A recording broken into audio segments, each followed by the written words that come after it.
All right. Yeah, first week, just a normal first week on the job. Great. It's been 10 days. Kind of spoke to it in the press conference about what last week kind of looked like those first couple days. Just really just trying to manage, and really get to our players and get to their parents and just make sure that they were all good.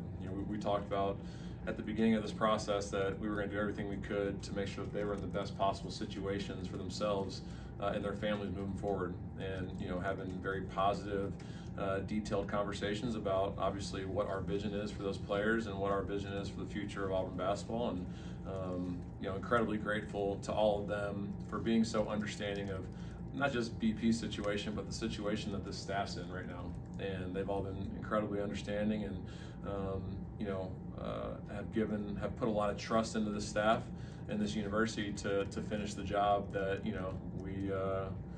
we talked about in the recruiting process. So Thursday and Friday we had two really just energetic and great practices, and a couple of the guys really talked about how it just felt normal, and it felt like what it felt like all summer, and that was obviously great to see. And then to come back on Monday and Tuesday and have two more really good practices. I know a couple of you guys were in the gym, and the energy was just kind of off the charts. So I feel like our guys have been incredibly resilient. They've responded, and they've done a great job of handling some adversity.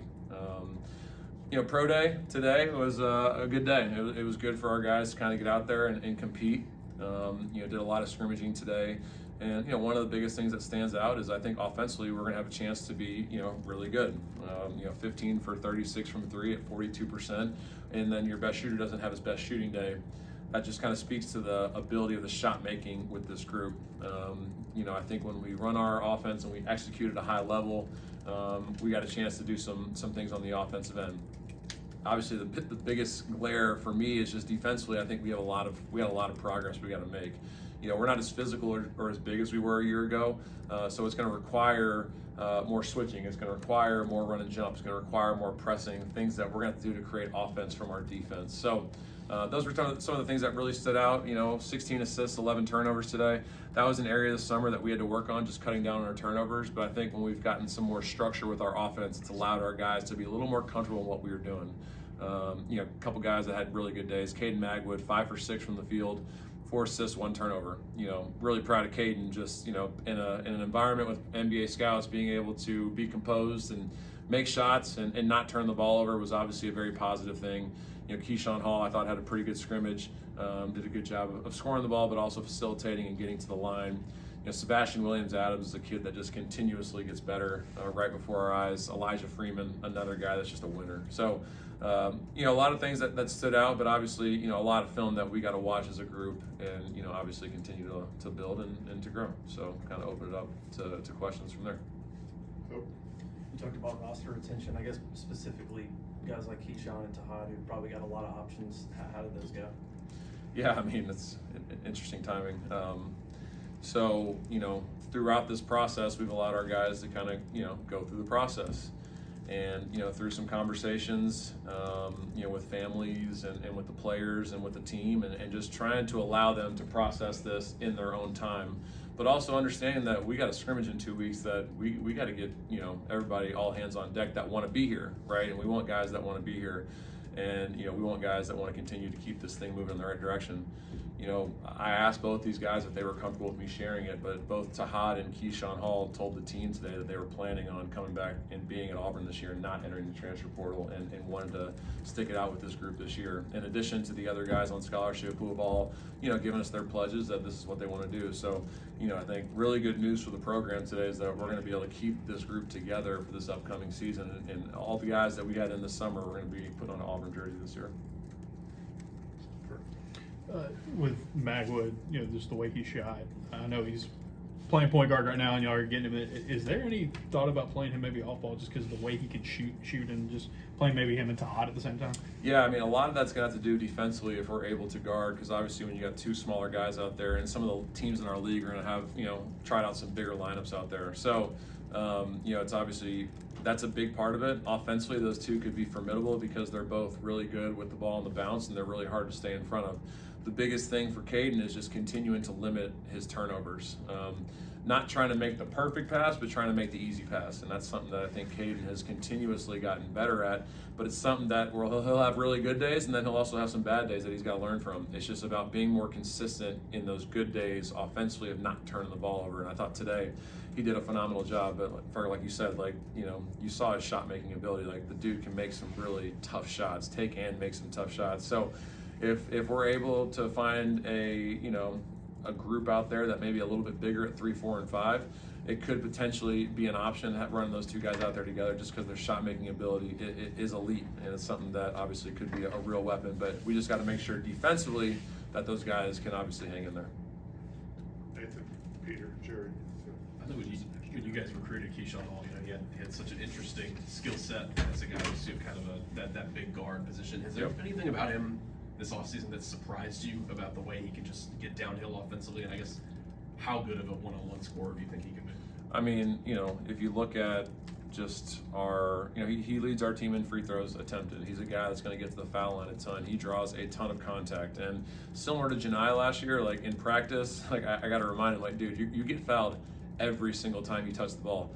We suck as officials, as coaches in practice, and we just don't call it. So don't get upset and don't get disturbed. But like you look at today, 7 free throws, which was 3 more than anyone else on the roster. And then our second best guy at drawing fouls, Sebastian, has 4. So far in the preseason, he has 31 free throws attempted. The next closest is 19. So his ability to draw fouls, get to the line, shoot at a very high rate is obviously something that is going to be really important for him. You call him a big guard, and that's just so true, because you look at him put the ball on the floor and pound it, and he's really got guard skills and guard quickness with how he's able to put the ball on the floor, get to his spots, and then finish around the rim. And then you can obviously stretch the defense and shoot threes. He's shooting it better this fall, shooting it over 30% so far this fall, and that's something that obviously we're going to continue to look for him to do. Has a positive assist turnover ratio. So offensively, he's doing a lot of things that are things that we're really going to ask him to do. He came here and wanted to prove to the country that he's a winner. And, he's not just a talented scorer. And one of the things that he talked about in the recruiting process was, I'm coming to Auburn because I want to become a better defender. And I think he's really dove into that and really poured into the film and trying to figure out ways to get better on that side of the ball, because he knows that's an important piece to kind of finish his game and get him obviously into a position to be able to play at the next level. So really proud of the progress he's made so far. He's always willing to learn and grow and to get better, and obviously we'll continue that journey together. Peter.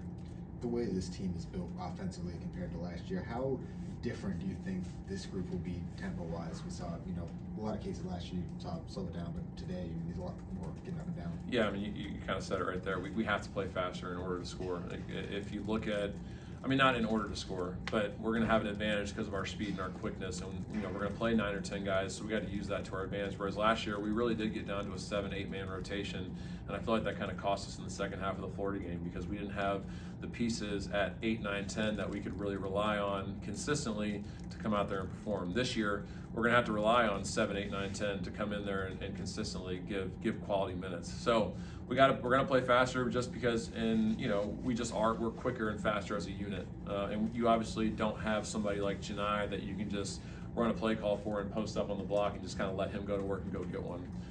We have guys that we can do that with, but obviously Janai was a first-team All-American player, National Player of the Year candidate.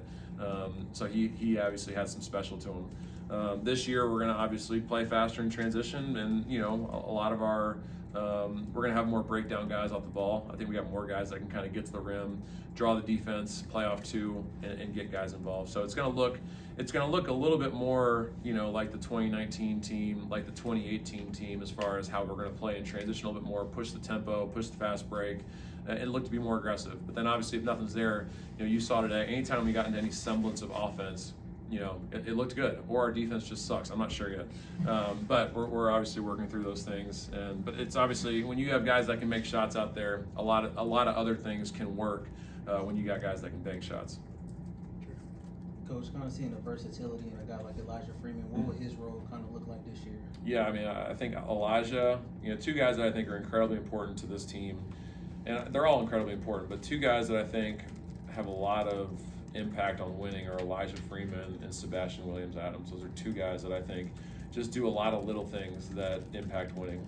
And Elijah is a guy that can play 2, 3, 4. Hell, you could even play him at 1 if you really wanted to. He's a guy that can really shoot the ball, shoots the ball at a pretty good percentage. Pretty good. He shot 43% this fall, so that's more than pretty good. That's really damn good. He shot 43. He's shooting 43% from 3 since he's been here, and he's close to 50% from the field. A positive assist turnover ratio. He's our best offensive rebounder, one of our best defensive rebounders.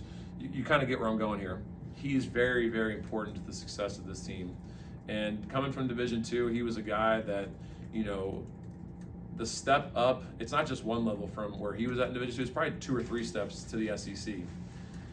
The first couple weeks, he had to get used to the athleticism, the physicality, the speed of the game, and it took him a minute. But to his credit, like he's caught on quickly, and now you kind of see what he's capable of doing out there, and he's got some special to him. So he's going to be a really important piece of what we're doing. I think we're obviously thrilled to obviously have him on our roster because I think he's going to be obviously a crucial piece. He does a little bit of everything. He's a Swiss Army knife, and he's a guy that's going to have a big impact on the success of this program.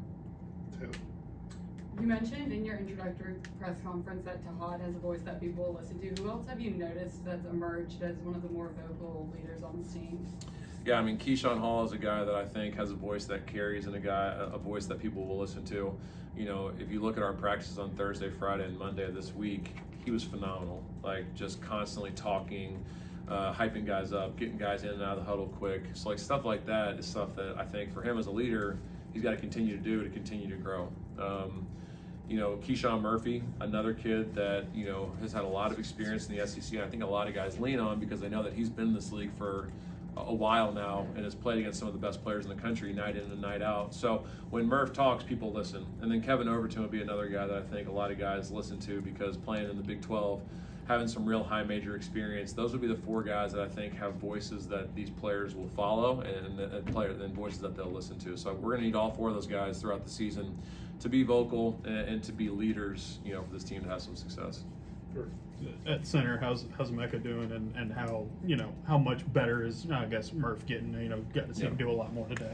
Yeah, it was great to get Murph back out there. Murph tweaked his non-surgery knee a couple weeks ago in a workout. And just something that was kind of random, but it was something that we felt like he needed to take a couple weeks off just to make sure that he's 100% healed because we didn't want to rush him back for any reason. We didn't want him to obviously make it any worse, but every single day that he was doing treatment with Clark and Coach D, he got better each and every day. So we didn't want to rush, him having to come back. So it was great to get him out there for a full practice and to get him to go full, to get him to go live. We'll obviously probably need to back it off the next day or 2 with him just so he can make sure that he stays in a good place. But obviously really happy that Murph's back out there and healthy. And then Mech's had some lower back issues, throughout the preseason, then it's flared up over the last couple weeks. So getting better, we feel like he should be back by tomorrow, but we didn't want him to go live today, and lower back injuries are something that can really, linger and something that can just continue to get worse if you put too much stress on it. So I think Mech's gonna come back out and he worked out yesterday and today, and then he's gonna go full in practice tomorrow. Brian. Quickly on Magwood, he's got to have some fearlessness to him, some self-confidence to come out here and perform like that. Do you see that? And then you mentioned Sebastian Williams-Adams along with Elijah. What is it about Sebastian that sort of makes him another player that is so important to winning games? Yeah, no, I'd love to talk about all our freshmen, just, since you named 2 of them. Caden Magwood, the word you said is fearless, and that can be a good thing and a bad thing sometimes because he is fearless when he shoots it. He's also fearless when he passes the ball too, so that can lead to some turnovers. But you're right, his shot making ability is one of the most elite things that he does, and it's something that's really separated him, and it's a reason why we initially brought him because we felt like a lot of his game was similar to what Tahad did as a freshman, right? He just does, if he sees it, he feels like he can make it. Sometimes you really don't think he's going to be able to get a shot off, and then all of a sudden it goes in, and you're like, damn, that was pretty impressive. So for him to come out in this setting, in this environment, similar to Tahad last year, in some of the biggest moments, Tahad would show up in the biggest games, and for this to be a practice where there's NBA scouts gives me some confidence that the moment may not be too big for him. So obviously happy that he performed well today, and that's going to give him some confidence there. Sebastian Williams-Adams is one of the most improved players that we've had as a freshman, just from the time he started to where he's at now. Okay, Sebastian coming in was known as you know, a Jarris Walker type player. I'm sure some of you kind of remember who that is. He went to Houston, big physical four-man that could put the ball on the floor, go finish around the rim, you know, was a physical specimen, looks like a tight end or a defensive end, is able to get to his spots, finish around the rim, and an elite defender. But Sebastian's added, you know, a little dimension to his game here over the last, in fall, he's shooting 9 for 20 from three at 45%. And just to give you some context, this summer, he was 2 for 16 from three.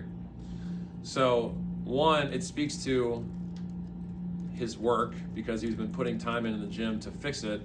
But two, it's, you know, speaks to being able to play through a shooting slump and come out and then shoot close to 50% in the fall. So incredibly impressed with him and the amount of time he's put in to obviously correct those things. You know, he went 2 for 4 today from three. So when Sebastian's able to shoot the ball, defense has then got to press up on him, and then you're going to have a really hard time staying in front of him, getting to the rim. And then he's a guy that can guard multiple positions. He can guard 1 through 5, okay? We're going to be comfortable allowing our guys to switch with him so he can, you know, guard guards and guard bigs. He's our second leading rebounder behind Keyshawn Hall at 42 rebounds, our leading offensive rebounder. Every time he crosses the offensive glass, I feel like he's going to kill somebody because he's just, you know, nobody wants to check his big ass out.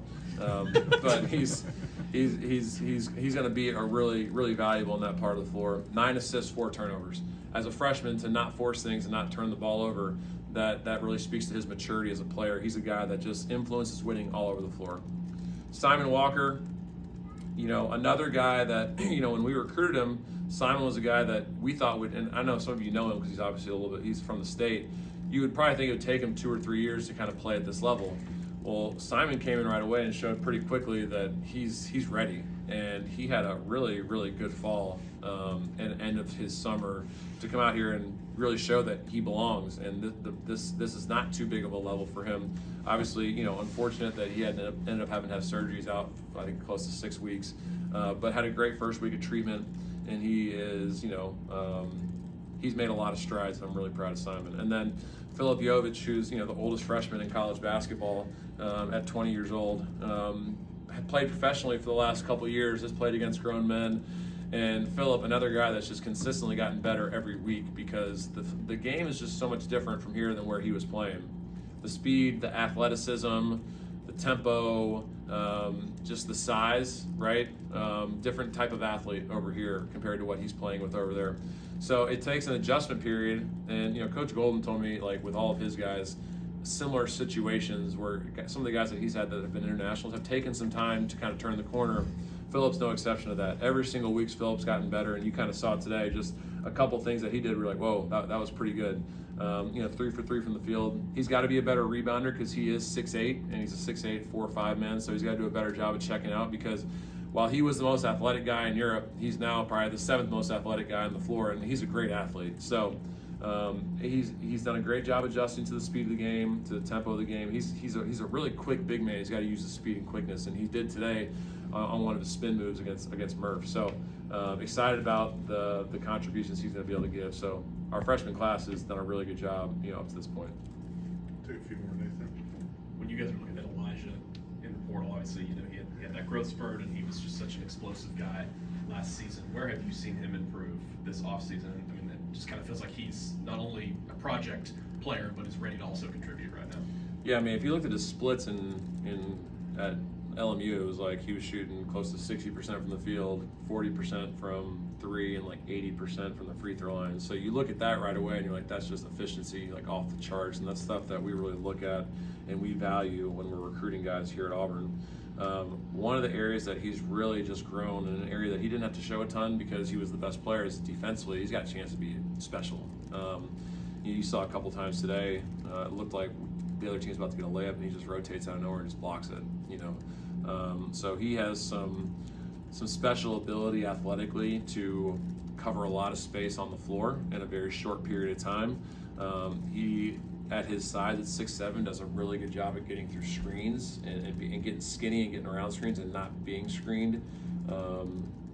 You know, he sprints back. He makes multiple efforts in transition defensively. Like defensively, that's the one area, Nathan, that I've really seen a lot of growth from him. It's something that I think is going to be a separator and going to be a reason why he's going to be an NBA player one day. Because offensively, he's got the tools. When he continues to show what he's capable of defensively, that's when he turns the corner. Jerry? Just 2 weeks out from Oklahoma State, the exhibition, you know, what are some of those things you've seen from that team early on right now?